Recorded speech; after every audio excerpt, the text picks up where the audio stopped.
Good afternoon to everybody.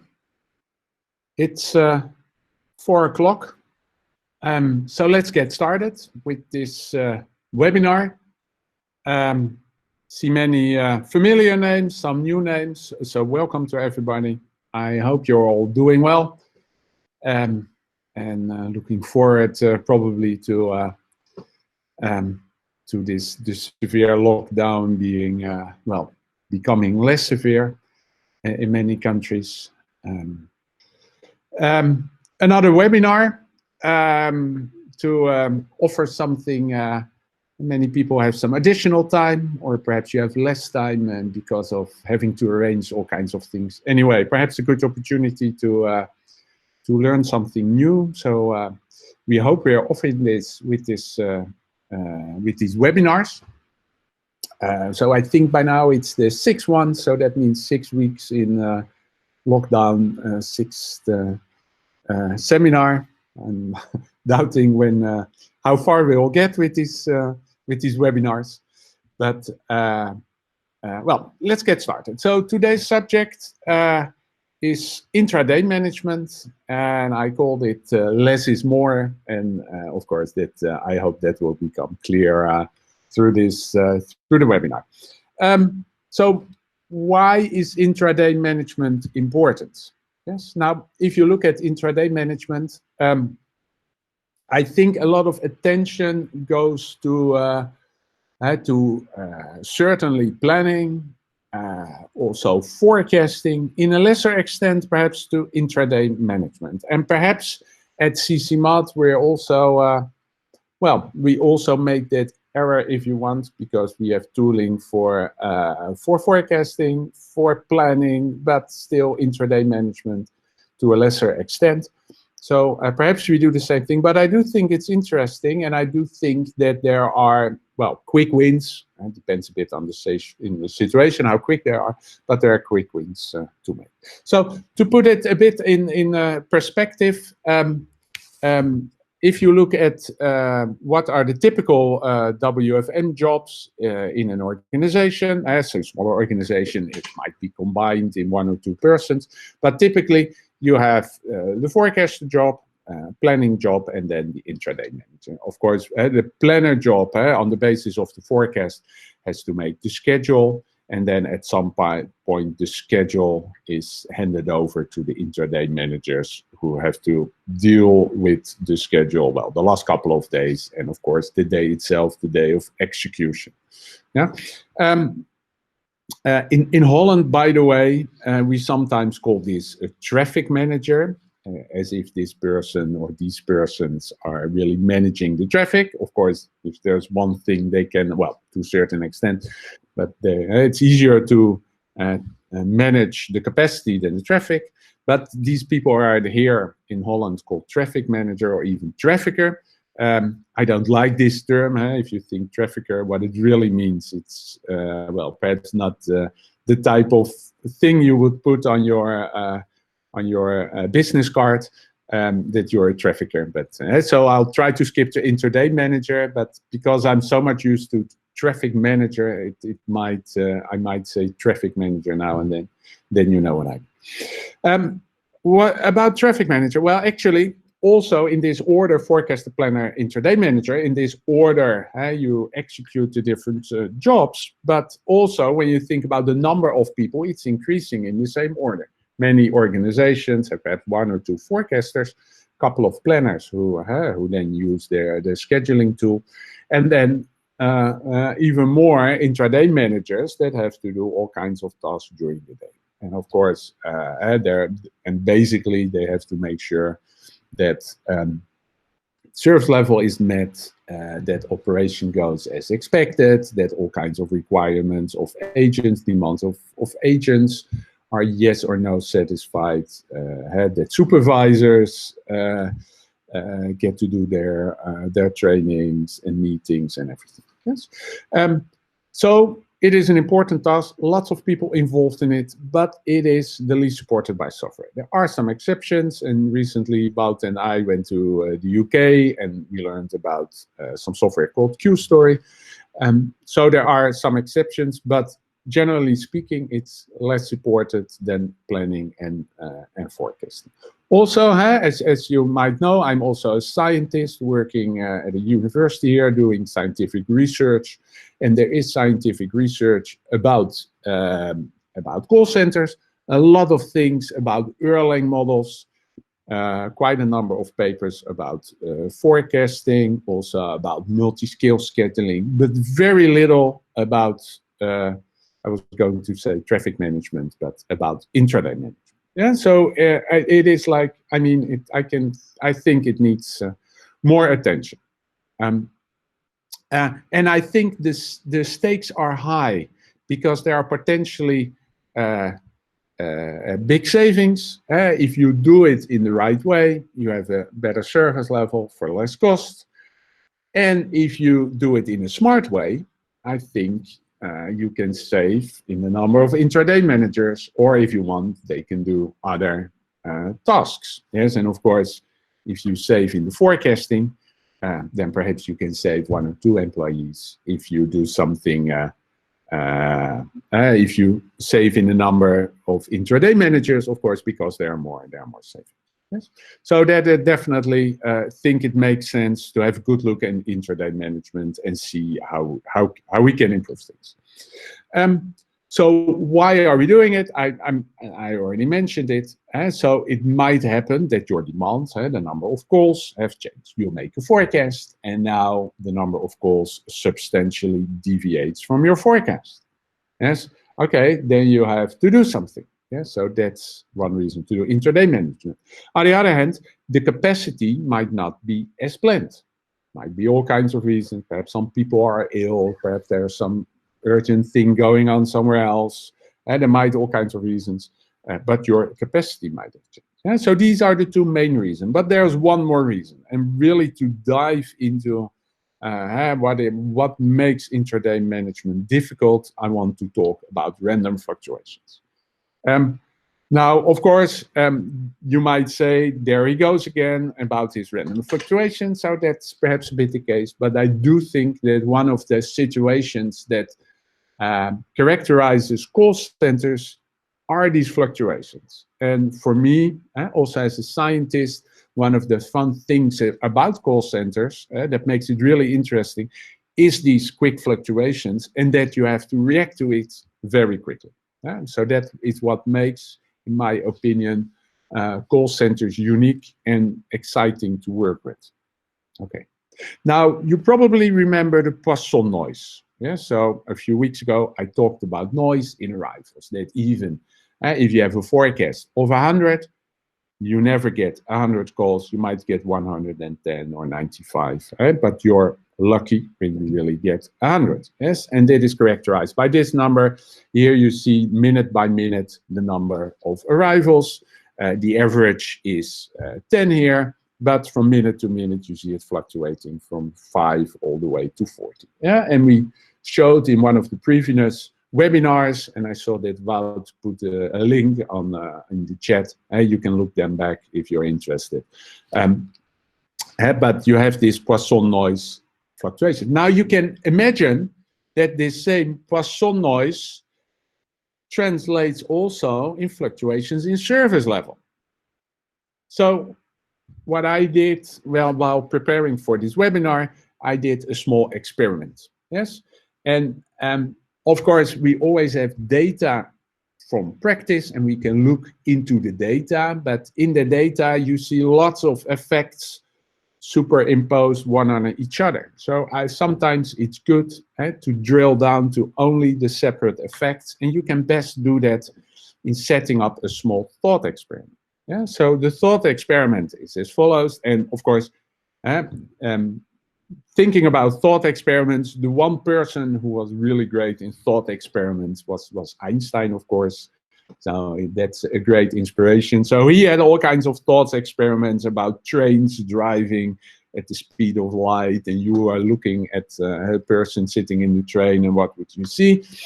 I'm not a physicist. I know nothing about all that. But when I have a thought experiment, when I when I'm taking a shower and I'm thinking of fluctuations, then I see a call center in my head and I think, okay, let's plan it for 80%. Let's say you have a call center, a very regular call center. So that's not reality, but the experiment, you have a very regular call center. You run it for a whole day. You schedule it for 80%. What happens? Well, actually, just as the number of arrivals fluctuates, also the service level will fluctuate. So even in a perfect call center, scheduled for, let's say, 80%, you won't have 80% at the end of the day. Yeah? So here, and the numbers are not very important, but and then I executed this experiment, but still to isolate the separate effect, I did it in a simulation. Yeah, so I simulated in my computer. You can use tooling for that. We have all kinds of simulation tool in our planning, but I did it in an Excel sheet. If you a bit handy with distributions, then you can also, in a very simple way, do it in an Excel sheet. And to make it simple, I'm looking at the service level with respect to 0 seconds waiting time. So who gets delayed, who doesn't get delayed. Small call center, forecast 30 calls per quarter, so that's 2 per minute, average handling time of 4 minutes, so that's an offered load of 2 times 4 is 8, 11 agents, so that looks okay. I'm interested in the percentage of calls that get delayed, that find all the agents busy. Now, if you do the Erlang calculator, either using an Excel plugin, or you go to the CCmath website, and you plug it in, and then you see under these conditions, the service level should be 75%. Yeah? Okay, a little more than 75, so here rounded to 76. Now, if you would execute this, this simulation, then you will see differences. On average, you would get 76, but one day it's 79, another day it's 76, then it's 68, and if you continue, you will get all kinds of different results, somewhat close to 76, but still you might get 68 and you might get 80 something. Yeah, so that fluctuates. Yeah, and probably not what you want. But so one conclusion, even in like a perfectly planned day where everything goes as planned, you still need some form of intra-day management. Otherwise, half of the days you do not meet your service level. Yeah? But let's drill a bit deeper. Yeah. And now let's look at how the service level evolves over the day. Yeah, and I simulated a couple of times, and I made this beautiful plot out of that. Yeah, so what you see here, every color represents a day. There are 40 intervals, and the horizontal axis are 40. So these are the 40 quarters during the 10 hours opening time. And what you see here, the service level from quarter to quarter. Yeah? So what you see here, and I just to highlight one of these days, the blue one, I made it a bit thicker to make clear. But what you see, and I hope the message is clear, highly fluctuating service level. Yeah, and that's also what I see when I go to a call center. When I visit a call center, I always like to go to call center to see the display where the queues are mentioned, and then you see a queue with a couple of calls waiting and long waiting times. And then if you go back a few minutes later, it might have changed completely. Yeah, so that is typical for call centers. That's not because you're doing something wrong. That is really the fluctuations that you encounter. Yeah, and you see that one interval, you see a service level of 10%, like the fifth interval, and then it goes. After it goes right away to 70, 80, then it goes down, then an hour later it's 100%, then it goes down to 20. So that fluctuates enormously. Yeah? That depends a bit on the size, the bit on the average handling time, but this is typical behavior. Yeah. So there are a couple of lessons to learn from this. The first thing is that if you see 1 or 2 bad quarters, yeah, service level is low, doesn't mean the rest of the day the rest of the day will be bad. For example, quarters 11 to 13 are pretty bad. And then all of a sudden, well, a couple of less calls, and then in half an hour you move to 100% service level. So that means all calls within that quarter are answered directly. So you see, so what you see here are really fluctuations. So 1 or 2 quarters do not imply a bad day, and the service level fluctuates pretty quickly. Now let's involve occupancy. And as you might imagine, if you have a high service level, and that means that calls got answered, so that means that you have a low occupancy and vice versa. So here for one day, I picked out the service level in orange and the occupancy in blue. And there you see indeed the inverse relation. Service level is high, occupancy is low. Yes. So what are the implications to that? Well, there are 2 things. If you make very quickly adjustments, if you change people from one skill to the other or from one channel to the next to correct for the service level, well, then you might see a result, of course, but it wasn't always necessary. The fact that the service level got better doesn't mean that that is because you did something. It might have happened incidentally. I'm not saying always unnecessary, and I'll get back to that, but adjustments are often unnecessary because, as you can see here, and towards the end of the day, it really looks like a pattern. Every bad interval is followed by a good interval and vice versa. And really, I can tell you there is no structure in here. This is complete coincidence. If I would have pressed F9 in Excel, recalculate, and then made this plot, it would have been completely different. But the overall matrix is the same. Second thing is, suppose that you think around after the first hour, well, the occupancy is less than 50%. Yes. Let's change this. Okay. By the time you see it, as you the occupancy has already gone up. So you're always running behind the facts. So adjustments to correct the service level are not always necessary. That's one message. And the question is, of course, when is it necessary? When is it not necessary? The second thing is, if you are correcting for the occupancy, well, perhaps you shouldn't do it. But if you want to do it for such 15, 30-minute period, well, by the time you see it and you're corrected, you might already be late. Okay. So the intraday managers, I already mentioned, they make adjustments to the activities or agents, or even to the schedules of agents, for example, to increase the occupancy. But as you can see here, if you have over occupancy, if you have over capacity, yes, and you change the number of people, then you're doing that in a suboptimal way for 2 reasons. The first reason is what I just showed you. Things change very quickly. So basically, you're always late.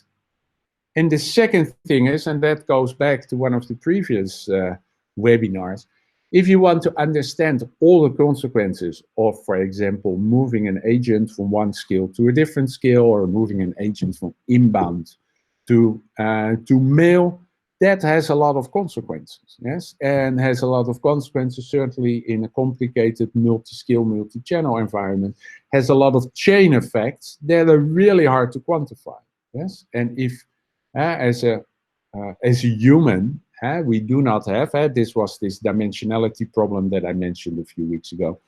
As a human, and no matter how smart you are, you cannot oversee all these consequences. You can oversee them to a certain extent, and if you have single-skilled people, that's easier. But to do it really in the smartest way is a hard thing to do. Okay, so what is better, if you can, in my experience, is that it's often possible but not often done, is to make let your ACD or some smart tooling, I already mentioned this British software tool QStory, is to use your ACD to make adjustments. Yeah. So you can think of, in a multi-channel situation, you can think of some smart forms of blending, and I'm going to dive a bit deeper into that.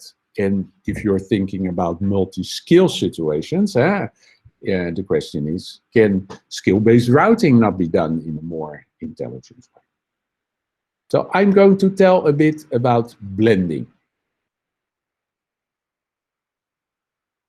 And I'm going to make it myself a little bit difficult by considering inbound and outbound blending. And of course, the problem of outbound blending is that you cannot interrupt outbound calls. Okay? You can interrupt emails if an agent is handling emails and the queue for inbound is long, and then you might send an inbound call to such an agent. Not always wanted. Agents don't like to be interrupted while handling an email by inbound. So you can set perhaps the number of interruptions in certain tools. But let's look at the situations where you combine inbound and outbound. Yeah? Now, this is, of course, the situation where they are apart. You see inbound on top, number of agents represented by the circle, outbound.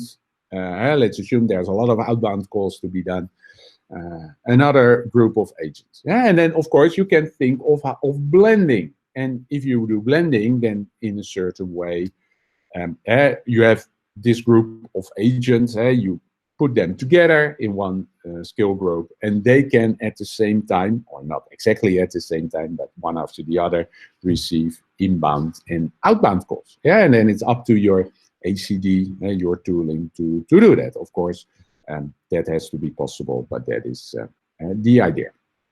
And if you do that, you have a potentially higher occupancy, because when incidentally, by this Poisson noise, there are less inbound calls, then you do more outbound calls. And then when you need all the agents for the inbound calls, then you do less outbound calls. Of course, there is some delay in reacting because you have to wait for agents to be available.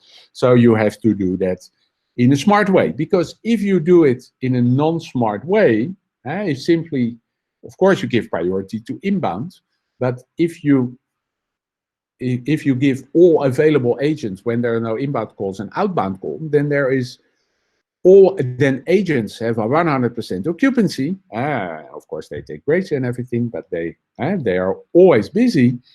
But on the other hand, there's never an agent available to take an inbound call. So there's always a delay. And if you go into the tooling, and I'll show you that, if you go into the calculations, then that leads to a bad service level. So let's show you some of these results. And this is based on a tool that we also have on our website and on the website, my personal website of my book. You can try these numbers yourself. I'm not going to show this, but if you want, you can always go to this website and try it out yourself, how that works. So here are just some numbers. As an example, a forecast of 2 per minute, average handling time of 5 minutes, both for inbound and outbound. And I took 14 agents dedicated to inbound. Then you have a service level higher than 80%. And I took just the number 5 agents for the outbound. Yeah. Okay. If you have 5 agents for outbound and the average handling time is 5 minutes, then on average you do 1 call outbound per minute. Yeah? So that is when you do it separately. Now let's combine it, and first in not such a smart way, if I may call it that way. And what do I mean by that? So you give priority to inbound, but as soon as an agent is available and there's no inbound, then you give this agent an outbound call. Yeah? Now, if you do that, then you get the numbers that you see here. Yeah. So then you see a drop in service level to 45%. On average, 10 agents are occupied with the inbound call, 2 times 5. So you have 9 agents available to do outbound. And so that leads to, on average, 1.8 call per minute outbound. So that's great for the inbound, 100% occupancy, but a bad service level. Yeah? So how could you do this in a more smart way? And you find similar ways for skill-based routing. But if you want to do this in a smarter way, of course, you can say a couple of agents should be reserved for outbound. Yeah, but that is like moving to the left, then you're kind of separating both. Yes. What you can better do is do it in some kind of, let's say, a soft way. What you can do is you can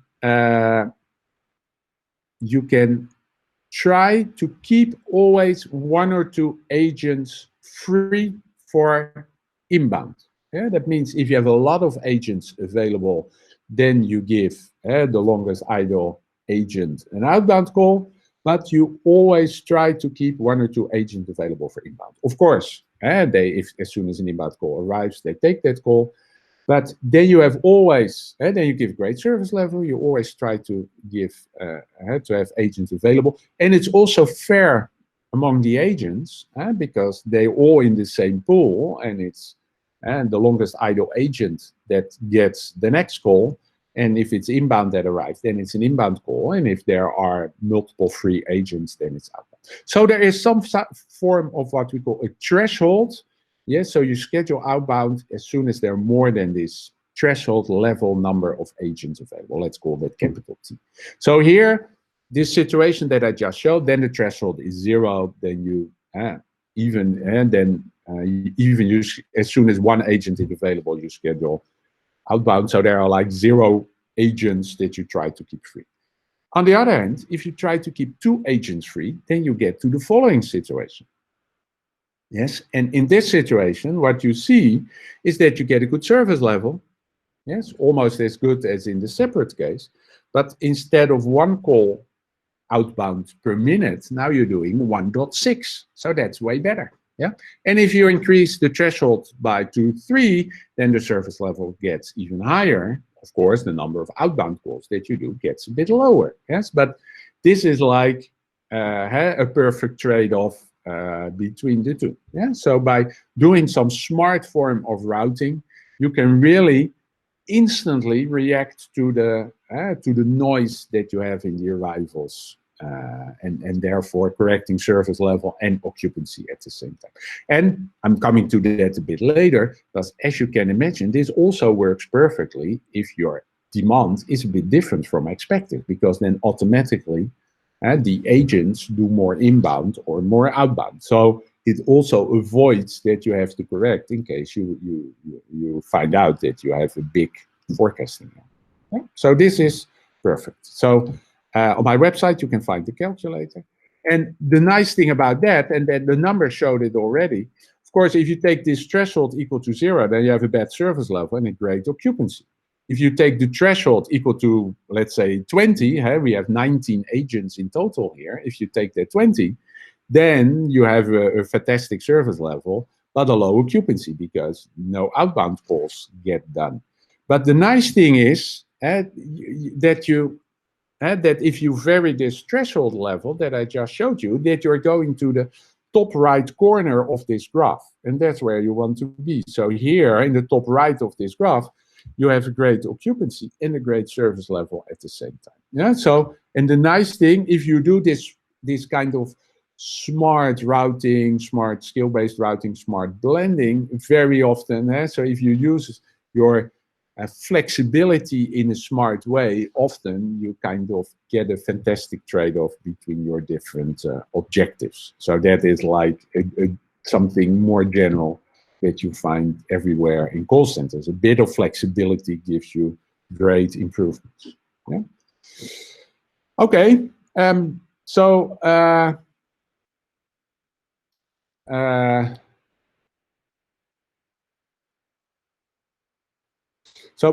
yeah, I would be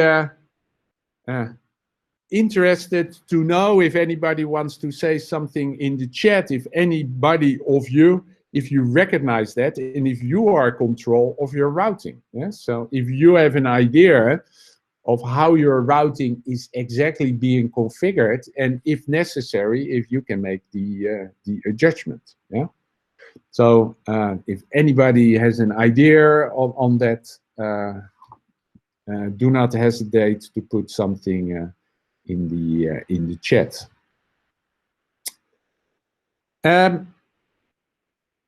Okay, so I told you a few slides ago, I told you, okay, you shouldn't always correct for a bad service level.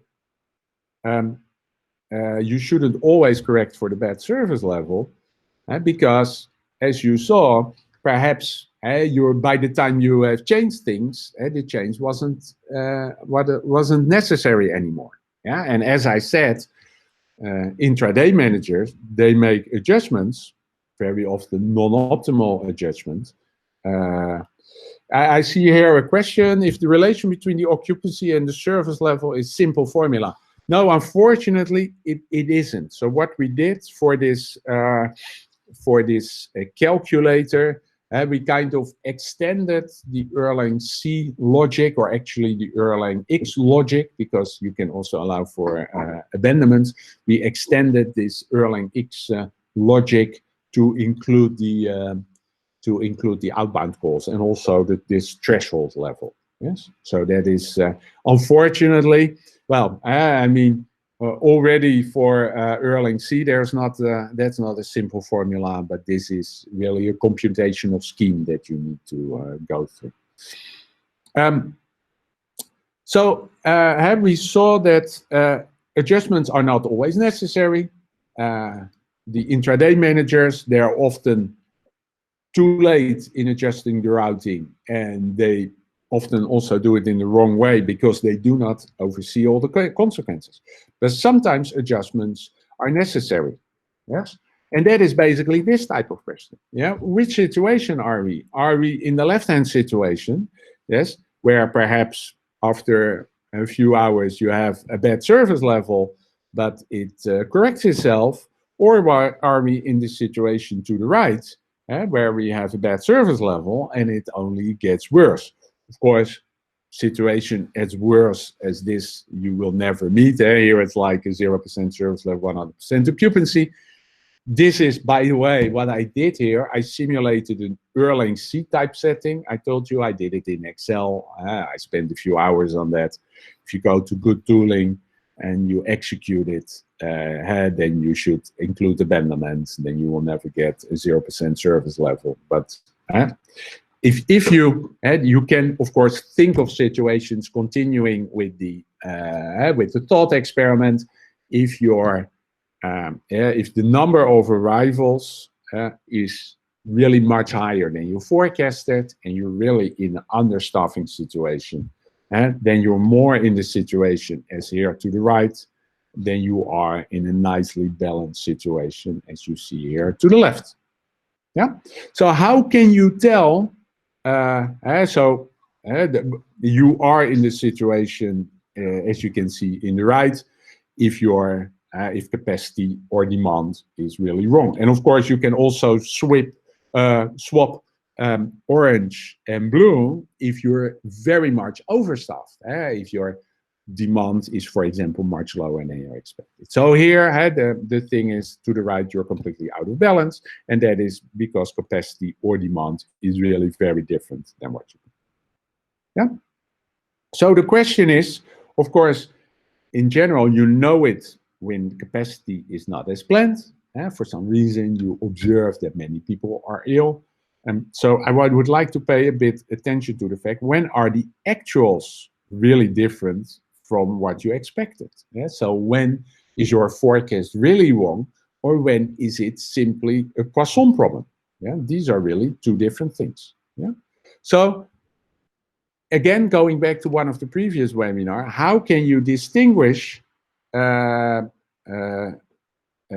between Poisson noise and a forecasting error? Yeah? And of course, if you have good forecasting tooling, then you can prevent a high forecasting or error to a large extent, but you cannot always exclude it. Yeah, if an event happened and you weren't aware of that at the time of forecasting, then it can always happen. that your forecast is wrong, and it really depends on the situation and your cost and how often this happens. Of course, if you do, if you're good in forecasting, or if you have good tooling for forecasting, then it hopefully happens less. So let's make this different. So let's go to this situation. So you have your forecast, the blue line. It's in the morning. You see the first actuals coming in, the red line. And now, what do you think? Hey, these are higher. Then two things can happen. Yes, either you follow the red line, yes, and you have a systematic forecasting error, or you follow the green line and accidentally the first couple of intervals were somewhat higher. Yeah. So now, given what you see on the left, the first couple of this line, how much evidence do you have that you're in the red situation or in the green situation? Yeah, so that is a statistical question. It's like a statistical test. What is the situation? And you can do all kinds of calculations, yeah, and using Poisson noise. And what we did is we tried to make something simple that you can use in practice. Yes. So here is a rule of thumb for a forecasting error. And of course, this is statistics. You're never sure. Yeah. Perhaps you got 3 very weird results, and after then you're in the green situation. Yeah. That can always happen.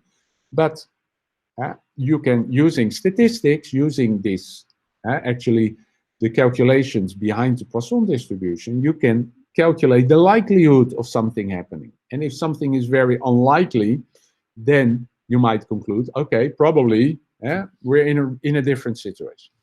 Again, you can go much deeper in the statistical theory, but I wanted to give something simple. And this simple rule is based on the square root of the actual. Yeah. So why the square root? Well, that has to do something with standard deviation. It has to do with the fact that relative errors become smaller if volume is bigger. Also going back to one of the previous webinars. But let's just assume that this square root plays an important role. Yeah, and this square root, by the way, plays a role everywhere in statistics. It's the same square root of n and the number of observations that you always encounter. Okay, so what you should do, and I'll give you an example in a second, but you look, if you take the square root of the actual. So let me give here the example. For example, if your actual, well, you can take it with respect to the actual, the forecast doesn't matter that much. Here, you take the forecast, yes? And the forecast is 100. So the square root of 100 is, of course, 10. Now you add 3 times this square root to it. Then you get to 130, or if you subtract them, you get to 70. Now, if you were outside of this 70, 130 bound, that is extremely unlikely. So if that happens, then probably you made a forecasting error, a significant forecasting error. Now, if you have one interval, perhaps you did something wrong with your profile, perhaps there's something incidentally going on. So I wouldn't base yourself on one interval, but statistically it is significant. But if you see big errors for 2 or 3 intervals, then it really becomes alarming. And of course, because it is multiple intervals and multiple intervals in the same direction, of course, if one interval, the actuals are too high and the second interval too low, that doesn't say much. Yes, but if they are both the actuals much higher than your forecast, then something is significantly wrong. And 2 consecutive errors that are both higher than 2 times the square root of the forecast, or 3 consecutive errors that are both higher than 1 times the square root of the forecast, then you have statistical evidence that your forecast was really wrong. Yes, so that is like a good rule of thumb to use. Now you can make this more statistical, more precise, but if this happens, then you're really in a then given your forecast, you're in a 1 out of 100 situation, so then it's more likely that your forecast is wrong. Yeah, so here a small example, just to make this very clear. Suppose your forecast over 3 intervals was 100 or 110 or 140. If you add 1 times the square root to that, yeah, and then you get to 110, 120, and 152 rounded. You can easily make the, in Excel, you can reproduce this easily. Now, the actuals were, suppose, 150, 125, 155, all 3 higher than the forecast plus 1 times the square root, 3 consecutive intervals. So that is sufficient evidence that your forecast is wrong. So that is a good indication that you should do something, that you should really react and correct. And correct to that. If you would react already the first interval, you say, oh, 115 and it's 100, then you might make a lot of suboptimal, you make a lot of adjustments that will later appear to be suboptimal, because all by itself, the service level goes back, and then you're suddenly overstaffed. I see a question coming in, so let me have a quick look at that. How to adapt? Yes, so that's a good question. Yep, the rule works for both errors in both directions. And how to adapt the forecast? Well, what you often see in forecasting, but you should look at your own data, but what you often see in forecasting is that the profile is okay, but that the whole day is shifted, that the day volumes are wrong. So what you could do is correct your forecast by shifting the day volumes, unless it's perhaps, you know, computer outage that is solved somewhere halfway the day, then the profile will be very different. Yes, but what you could do, what often works, is reshifting, taking the whole blue line and shifting it up to match the first couple of points. The ideal thing would be, of course, if you have forecasting tooling, that with the push of the button, you can say, okay, this is my latest data, correct it for me. Yes, but this is like a good rule. Second question is, of course, if you know what your future forecast is, what to do. And that is the question, how should you react to that?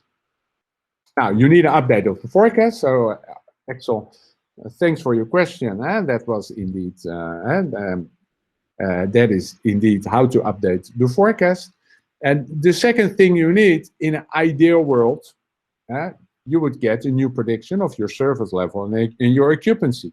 You would even get suggestions, and I think that this Q-Story software does that, suggestions on how to correct it. Yes, and you can imagine that you say, okay, you shift agents of a certain scale, and that you would get new prediction. Of course, you can make relatively, certainly in single scale situations, you can think of somewhat easy rules where you say, okay, my forecast is 20% higher than, as a rule of thumb, you need 20% more staffing.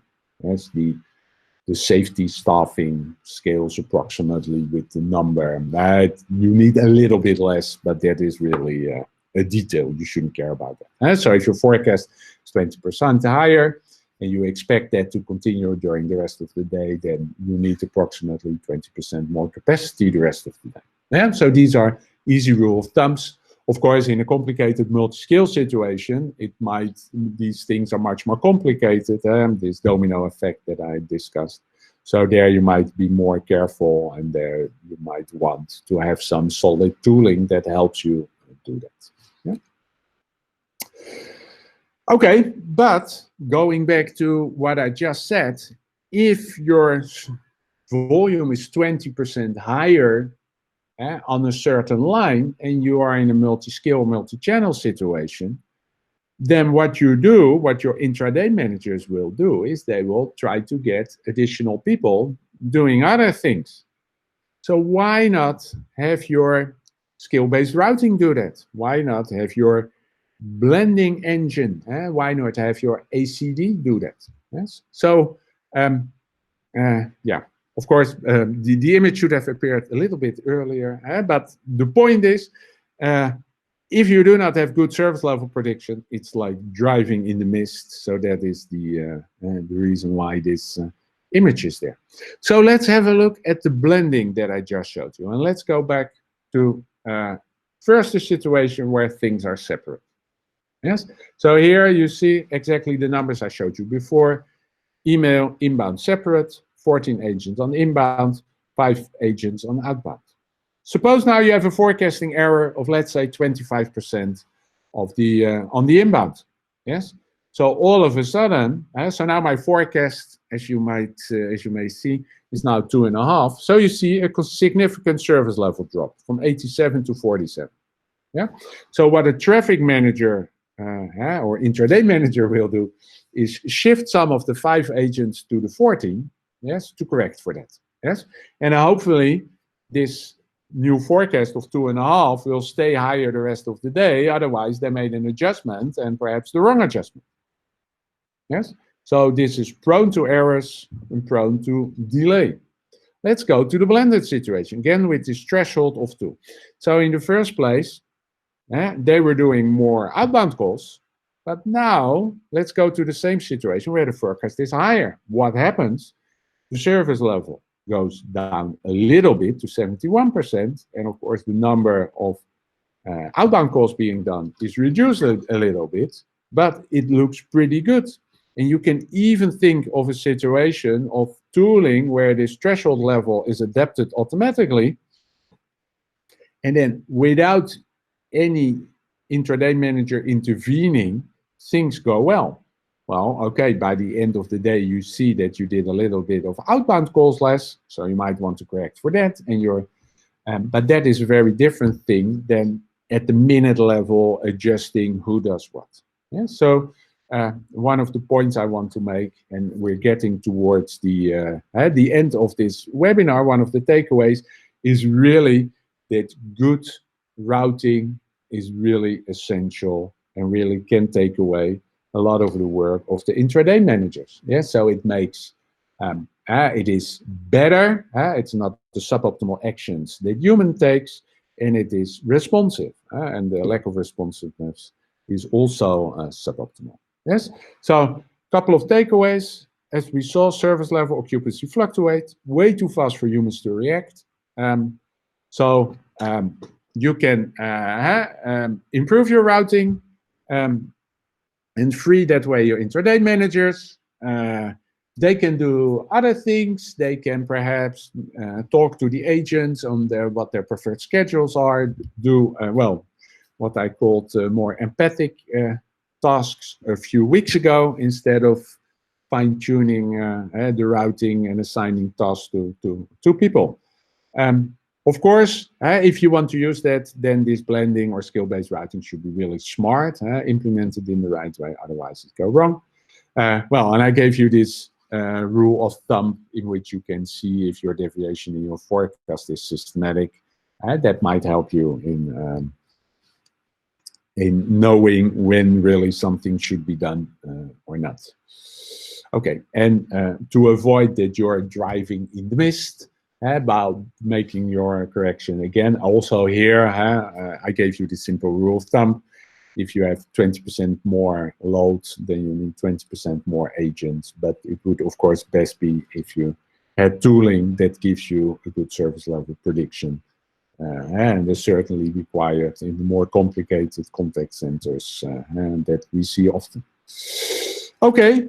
That was what I had to tell for today. Took a few more minutes than the last couple of webinars, but I hope you followed it, and I hope you found it interesting. Of course, if you have any questions, please put them in the chat or open your microphone. For now, all that I have to say is that we'll have another webinar next week. As I said, I'm not the only technical person in CCmath who knows about workforce management. We have more people that implement our algorithms and help our customers with their challenges. Next week, Xichao Li, one of our mathematicians and developers, will speak, and she will. It will be on handling times. We will send out the announcements as usual. I see. I'm going to the chat. I see a long question. Let me try to let me read it and try to answer it. So Lucas says, thanks, Lucas, for the compliment. Real-time management. Yeah.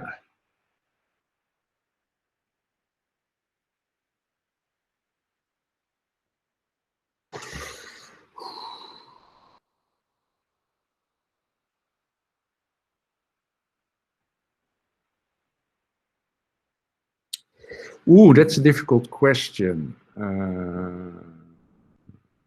Sense from you to do the analysis in the action capacity. Yeah, I mean, I don't know if I understand your question well, Lucas. So you want to react? I think so. The routing, by routing you. Hi. Let me try to reformulate the question. Let me switch on. Yeah. So Lucas, please repeat it. I didn't. My speakers were turned off. Could you repeat what you just said? Yeah. So let me try to reformulate. So yeah. My question is the interval size. Yeah. When you're doing real-time management, normally it's predetermined by the forecasting process and whatnot. Yeah. So if it does make sense to have a different size on the interval when you're doing real-time because of the lag reaction and some other effectiveness of the actions. Yeah. Oh, good question. Good question. So if you would do the interval at the 5-minute level, what you typically will see is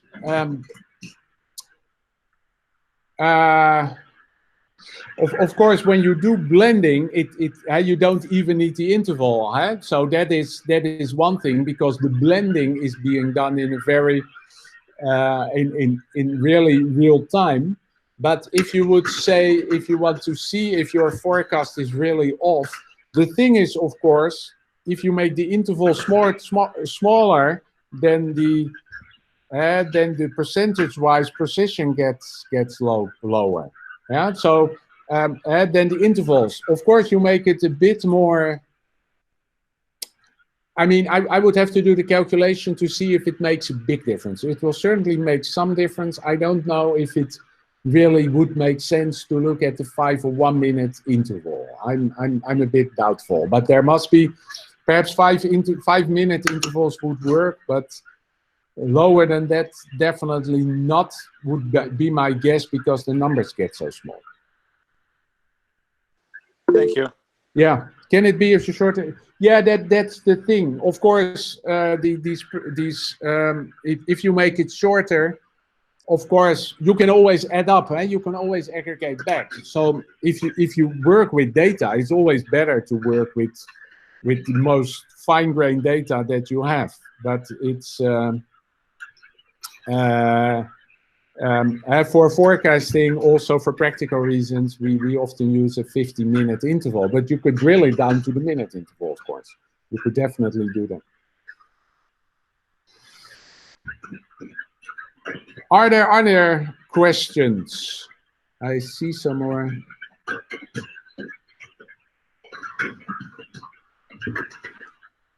Okay, as usual, we will put the webinar online, so you can look back. Also, if you're late, if you have any other questions to me or to anybody of us, don't hesitate to send us an email or organize a conference call. I don't see any questions coming in anymore. So thanks again for your attention. Have a nice weekend.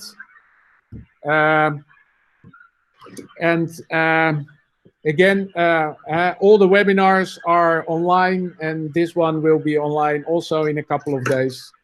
So thanks again for your attention. Have a nice weekend, and I hope to see you next week again. Bye-bye.